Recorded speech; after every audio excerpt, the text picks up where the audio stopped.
everyone, welcome to the YouTube channel Chemistry Plus. In today's video, we are going to discuss about the alpha carbon and alpha hydrogens. यानी कि हम किन carbons को alpha carbon बोलते हैं और किन हाइड्रोजन्स को हम अल्फा हाइड्रोजन्स बोलते हैं। तो हमारे पास कोई भी ऐसा कार्बन जो कि फंक्शनल ग्रुप से डायरेक्टली अटैच हो उसे हम क्या बोलते हैं, अल्फा कार्बन। ऐसे ही वो हाइड्रोजन्स जो कि अल्फा कार्बन से डायरेक्टली अटैच हो उन्हें हम बोलते हैं अल्फा हाइड्रोजन्स। अब हमारे पास अल्फा कार्बन से जो कार्बन अटैच होता है उसे बोलते हैं बीटा कार्बन, और उस कार्बन एटम से जो हाइड्रोजन्स अटैच होते हैं उन्हें बोलते हैं बीटा हाइड्रोजन्स। देखो एग्जाम्पल से देखते हैं, जैसे हमारे पास कोई भी फंक्शनल ग्रुप है तो इसके साथ हमारे पास यहाँ पे कार्बन अटैच होगा, ऐसे यहाँ पे चेन होगी, तो ये वाला जो कार्बन एटम है इसे हम क्या बोलते हैं, अल्फा कार्बन।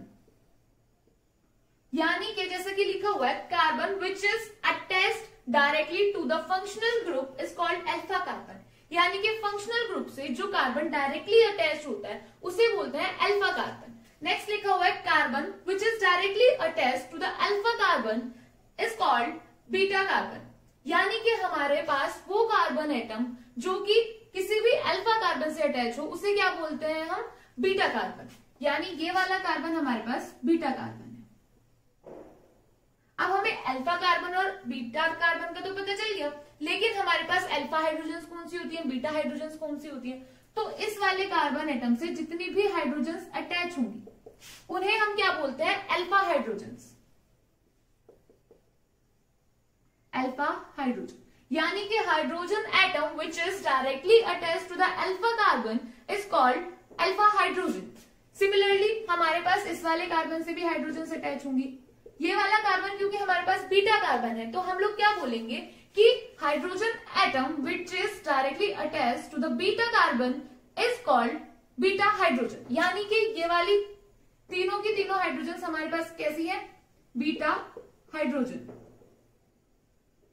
ऐसे हमारे पास गामा डेल्टा होती है, लेकिन हमें मेन फोकस किस पे करना है, हमसे पूछा जाता है अल्फा कार्बन के बारे में, बीटा कार्बन के बारे में और अल्फा हाइड्रोजन्स के बारे में। आगे आगे जैसे आप बढ़ोगे आपको पता चलेगा कि हम लोग फ्री रेडिकल्स की स्टेबिलिटी बताने के लिए अल्फा हाइड्रोजन्स काउंट कर रहे हैं, या फिर हीट ऑफ हाइड्रोजनेशन हमारे पास अल्फा हाइड्रोजन से कनेक्ट हो रहा है, या फिर हमारे पास किसी भी अनायन की या फिर कैटायन की स्टेबिलिटी बताने के लिए। तो हमें क्या करना है, सबसे पहले हमें पता होना चाहिए कि हमारे पास कौन से हाइड्रोजन्स अल्फा हाइड्रोजन्स होते हैं, तभी तो हम उन्हें काउंट कर पाएंगे।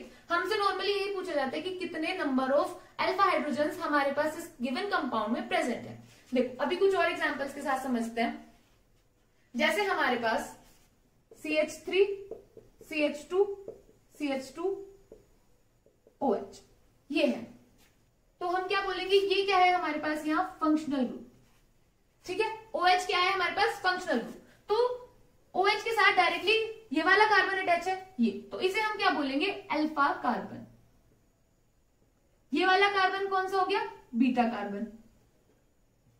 अब कोई बोले कि इसे ही क्यों अल्फा कार्बन कहा, इसे क्यों अल्फा कार्बन क्यों नहीं कहा, क्योंकि हम अल्फा कार्बन उस कार्बन एटम को बोलते हैं जो कि फंक्शनल ग्रुप से डायरेक्टली अटैच हो। ये कार्बन हमारे पास फंक्शनल ग्रुप से डायरेक्टली अटैच है, इसलिए इसे हमने क्या बोला, अल्फा कार्बन। और इस अल्फा कार्बन से जितनी भी हाइड्रोजन्स डायरेक्टली अटैच होंगी उन्हें हम क्या बोलेंगे, अल्फा हाइड्रोजन्स। तो यहाँ पे अगर अल्फा हाइड्रोजन्स पूछे तो कितने, 2 अल्फा हाइड्रोजन्स प्रेजेंट है। बीटा हाइड्रोजन पूछे तो 2 बीटा हाइड्रोजन्स प्रेजेंट है। ये वाला कार्बन अल्फा कार्बन, ये वाला बीटा। क्यों, क्योंकि ये वाला कार्बन जो है वो अल्फा कार्बन से डायरेक्टली अटैच है, इसलिए इस वाले कार्बन को हमने बीटा कार्बन बोला है।